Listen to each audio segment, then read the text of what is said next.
On today's Newsmakers, a new biblical epic, a shocking conversion, and the transgender battle. That and more coming up.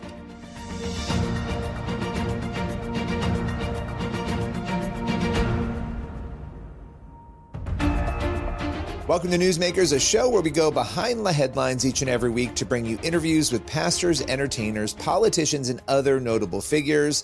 On today's Newsmakers, a new biblical epic has arrived on Amazon Prime. House of David star Michael Iskander joins us to discuss the powerful series and his role in it. Let's welcome him here to the show. All right, so let's start with acting. How did you get into the acting world?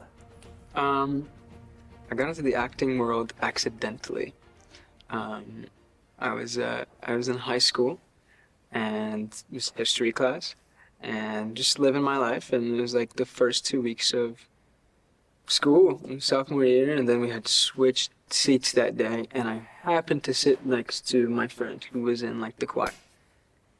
And at that time, it happened to be that the director told all the students, hey, if you guys get some boys to audition for the choir, because we're low on boys, then I'll give you $10. And so she came to me, she said, hey, can I ask you a favor? Could you audition for the choir to help me get $10? It's just a small favor. I was like, sure, yeah, no worries. So I go during lunch and go do the audition, and the director gives me all the tests, and he looks at me and he goes, where did you come from? Out of class. Well, your schedule is going to change, and we're going to put you here and here and here, and you're going to do this and that. That's how I got into choir and acting and musicals. And so you're being a good friend. You were basically like, I'll go do this. You end up getting a career, essentially, going onto a path to a career. She got $10, I got a career. I think you made out pretty well in that deal. Yeah. So here you are, you're playing David. You auditioned for this role. What was it like to receive the news that you were going to be taking this on? Because it's a big role to take on. I mean, it's pretty life-changing when someone tells you you're going to be the lead of a new TV show and you're going to play David. I mean, of all the different people to play, I think David is one of the most interesting people because he's just, there's so much duality in him. He's the epitome of what it means to be human, to make mistakes, but to truly have a heart for God and a heart that seeks after God's own heart. I think that's one of the main themes that we explore in the show and what the story of David is about. And I'm blessed to be able to tell that story. Well, and I know faith is a part of your life, your family's life. Has this sort of changed the way, because of bringing these, I'm going to use the word characters, real life people in the Bible to life in this way? Has that changed how you see Scripture, how you see even other stories in the Bible? Yeah. Because now I view it from a point of view as just human beings. And so I put the context of that time and of these people into the story. Like I was reading, the story of Samson with that context, and it just puts a whole different perspective on the Bible, and I think it makes it that much more interesting to read and to discover.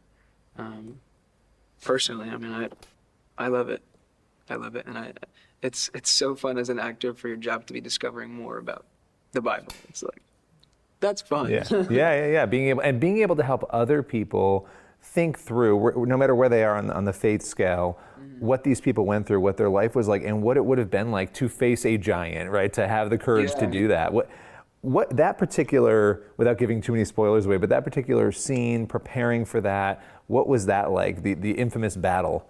We're in it right now, so I'm still discovering. But one of the really interesting things is the fear of it. Like, I guess I always thought of David being so courageous, so brave. But there's none of that without fear. And finding all the stakes of what it means to be the only person from your entire people to choose to go up against the scariest man they have ever faced. And what that really means. And are you willing to truly give up everything, even your life, to protect the ones you love. That's the context that is really being discovered right now, and the context that we're telling. I think we just did the scene this morning of David in the tent with the armor, and him deciding that this armor is not for him. And there's other stuff that happens in the scene that I won't talk about because it's spoilers. But it's just it's beautiful. It's beautiful to just get to look at that and to live in it. And I can't wait for people to see it. You know, when it comes to this experience so far, how has it changed you, as a person? In what ways have you developed, grown spiritually in particular? In many ways. There's a verse that I have hung up in my place right now. It's Proverbs. It's trust in the Lord with all your heart, and lean not on your own understanding. In all your ways acknowledge him, and he shall direct your paths. And I think reading that every day, it takes a lot of trust in the Lord to do something like this. Because there are challenges. There's a lot of challenges. But to trust him, to acknowledge him, and to forget the fact that you're making a TV show and it's really fun and that your makeup and hair is all fun and cool. But the reason is to glorify him and to honor him and to put him first. And I think that's one way it's changed me. It's allowed me to put perspective to all of this and to life and to realize why we are living life. Well, and look at your journey. You came to this country young, acting was something you really wanted to do. Your friend wants the $10. You go and do that. I mean, you can see how the path has sort of been paved for you now looking back, and there's a lot more, I'm sure, ahead. I appreciate you taking the time today. Thank you so much, man. It was a pleasure. You can watch episodes of House of David right now on Prime. We'll be right back in just a moment with more Newsmakers.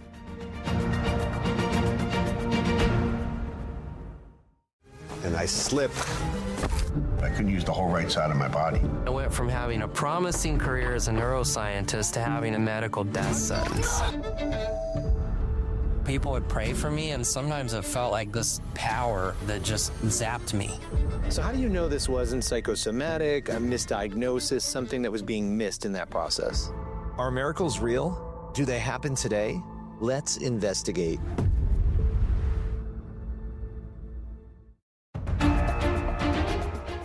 Welcome back to Newsmakers. Next up, we're welcoming Maine State Representative Laurel Libby. She is here to talk about the ongoing battle over transgender issues in her state. Let's welcome her here to Newsmakers. Well, I want to thank you for joining me today. As we know, President Trump signed an executive order earlier this month to protect women's sports, but something is happening right now in Maine. Can you tell us a little bit about the scenario there right now? Yeah, absolutely. So following President Trump's executive order, the Maine Principals Association came out and said they were not going to abide by that they were still going to allow biological males to participate in girls' sports. And just this week, we had a state championship, an indoor track state championship, and a biological male was allowed to participate in the girls' pole vault. And he actually won the state championship just this past Monday, displacing girls from the podium as he won that. And in fact, his jump enabled that team to win the entire event by 1 point. Wow. Okay. There's a lot to unpack here. You're obviously a politician, and it is difficult to speak out on certain issues, for politicians, especially issues like this, although it feels like the temperature on this issue has really changed quite a bit pretty rapidly in the country. What has made you, and then we'll get into the finer details of the story and what's going on there, but what has made you so willing to speak up on this particular issue? Yeah, this has been an issue before us in Maine for a number of years now. When I was first in the legislature, we had a bill regarding boys and girls sports. The Democrat majority at the time killed that bill. It was to ban boys from girls sports. And so this has been an ongoing issue. And it is important that we speak up. This is not fair that our girls are having to compete on an unlevel playing field and that biological males are being permitted. And folks can't claim anymore sure that this is not happening when a boy wins a championship. And so I heard this from a friend who is impacted and immediately felt, I have to post this and share because it's not fair. These girls, you look at the picture and there's a boy on the podium in first place, and there's two girls who tied for second place that would have won if not for a biological male jumping in their category. That's just not fair for Maine girls. Have you paid any sort of price politically in terms of people reacting negatively at the very least as a result of speaking out on these issues? Yeah, I've heard from Maine folks on both sides of the issue. I've heard folks, saying, thank you so much for speaking up. Our girls deserve to have a fair and level playing field. I've also heard from folks who are unhappy about my post. This is a public event that this individual has chosen to take part in, and the results are public. And this is public information. And so I've heard from folks on both sides of the aisle. I've been asked by Democrat leadership in the House to take the post down. And as you can see, I have not done that. Our girls deserve folks standing up and advocating for a fair and level playing field. And we'll have legislation coming up this session in the State House to discuss this topic of if boys should be allowed to play in girls' sports here in Maine. And so there's going to be plenty of opportunity for folks to stand up and make their voices heard. What is your understanding of the executive order in terms of what it demands, and how can that be reconciled with this decision that is happening then at the state level? I think the executive order is pretty clear that boys should not be participating in girls' sports. And yet the Maine Principals Association has come out and basically said they plan to defy that and allow boys to participate in girls' sports. They have a policy that's been out for some time now that says that girls are allowed to participate in scholastic athletics in their gender identity. So not just their biological sex, but also their gender identity.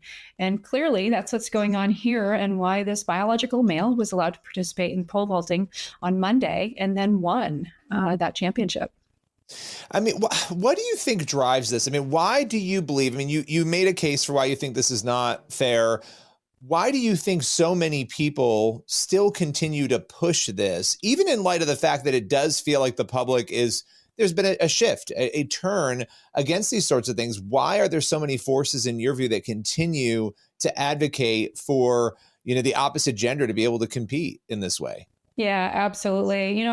Frankly, I think that folks don't realize that they're on the wrong side of this issue. We've got Democrat leadership in the House and the Senate and the governor's seat here in Maine who think that this is what folks want. And so they're doubling down. 79% of Americans, according to recent polling, do not want boys participating in girls' sports. It could not be more clear that Americans, and Mainers certainly fall in that, don't want boys competing in girls' sports and want girls' accomplishments to be able to be celebrated. We're erasing years and years of accomplishments in girls' sports when we allow boys to participate. What is your message to the critics who say, hey, Representative Libby, we don't want to hear this from you. Go away. Stop talking about this. What do you say to them? They can feel free not to tune in, but it's important that we continue to speak up for Maine girls and make sure that they, at the end of the day, have a level playing field and that they can participate in their sports and feel safe and know that folks are standing up on their behalf. Well, I so appreciate you taking the time to address this. Any final thoughts or comments for the audience today? Thank you so much. Appreciate you helping bring light to this issue and making sure that Maine girls have a voice in this. We'll continue to cover this story and others like it as they unfold, and we'll be right back in just a moment with more Newsmakers.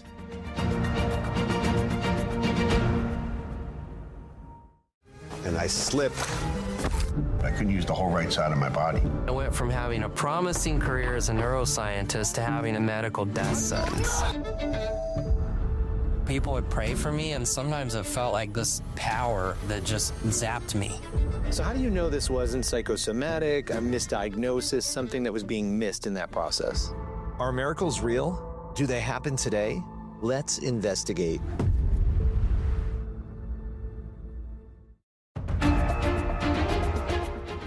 Welcome back to Newsmakers on the CBN News Channel. For our final segment, we are sitting down with Larry Sanger. He's a philosopher and the co-founder of Wikipedia, and he's joining us today to talk about the powerful details surrounding his conversion to Christianity.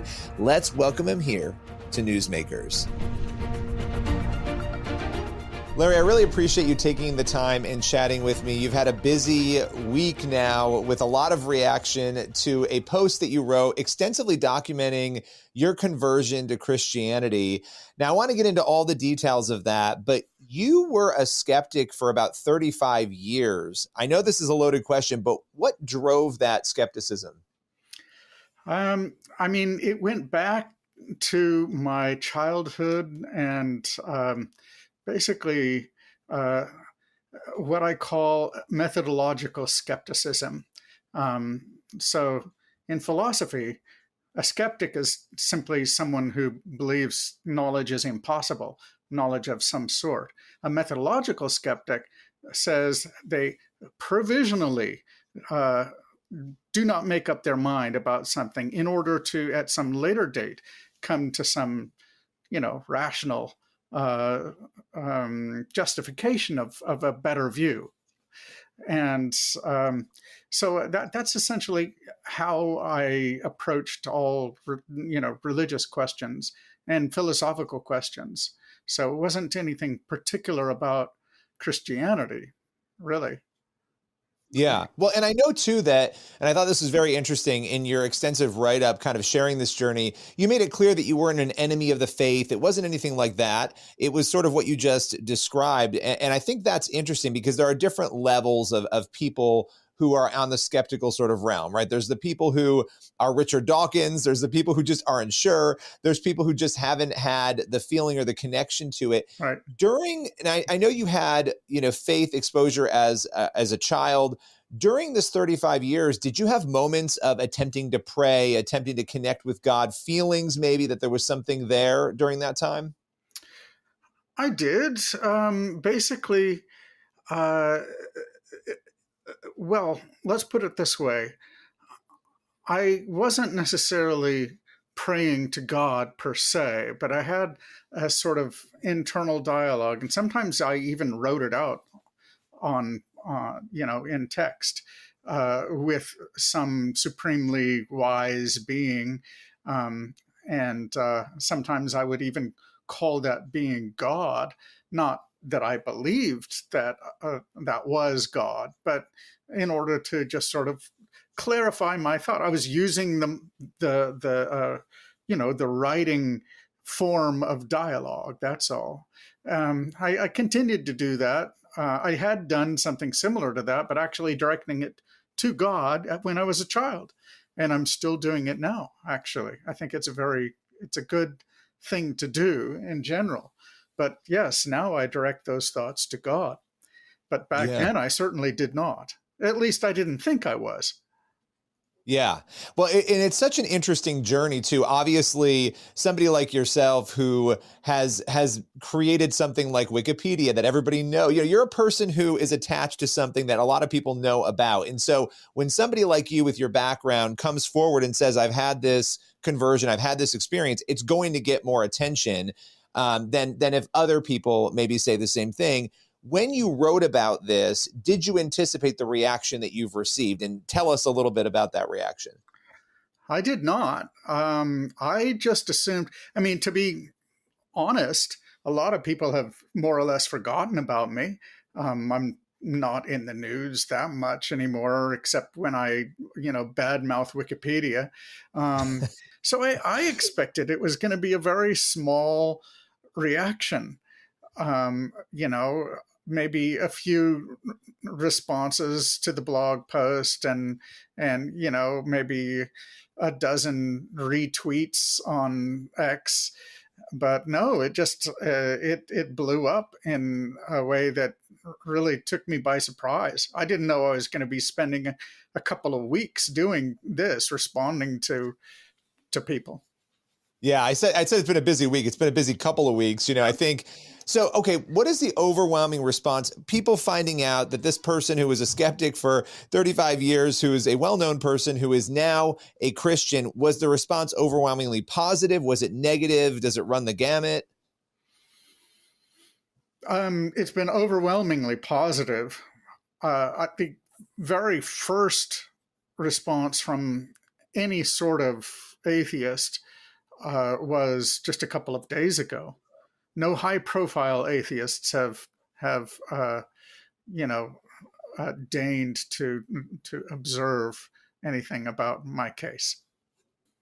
Well, that's incredible. And my final question for you, just as we close this out, how have you changed as a person when you go back to before 2020, the way you think, the way you live? What has transformed as a result of this? Well, I think I used to be a little more hard-edged, a little more of a jerk. A lot of philosophers are, by the way. At least, there's some very nice ones, of course, but a lot of philosophers tend to be very pointed because they're taught so much logic that they scoff at simplistic errors, or what they regard as simplistic errors. I used to be like that a lot. I don't do that quite as much. I'm working on it. And I'd say my relationship, with my family, all of my family, has gotten better. And I probably work harder. Lost a little weight. I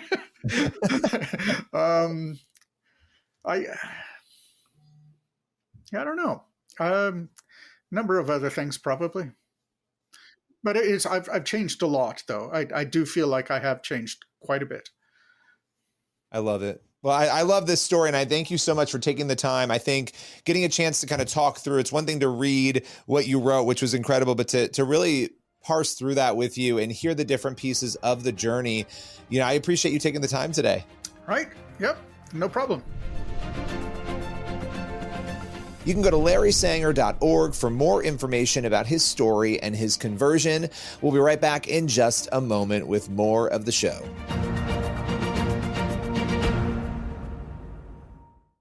And I slipped. I couldn't use the whole right side of my body. I went from having a promising career as a neuroscientist to having a medical death sentence. People would pray for me, and sometimes it felt like this power that just zapped me. So how do you know this wasn't psychosomatic, a misdiagnosis, something that was being missed in that process? Are miracles real? Do they happen today? Let's investigate.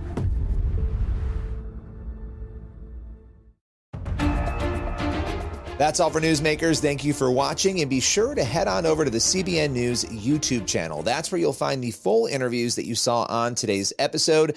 Plus, you can check out our daily Newsmakers podcast. We feature one full interview every single day. You can subscribe to that on your favorite podcast platform. As for this show, we'll see you again next week.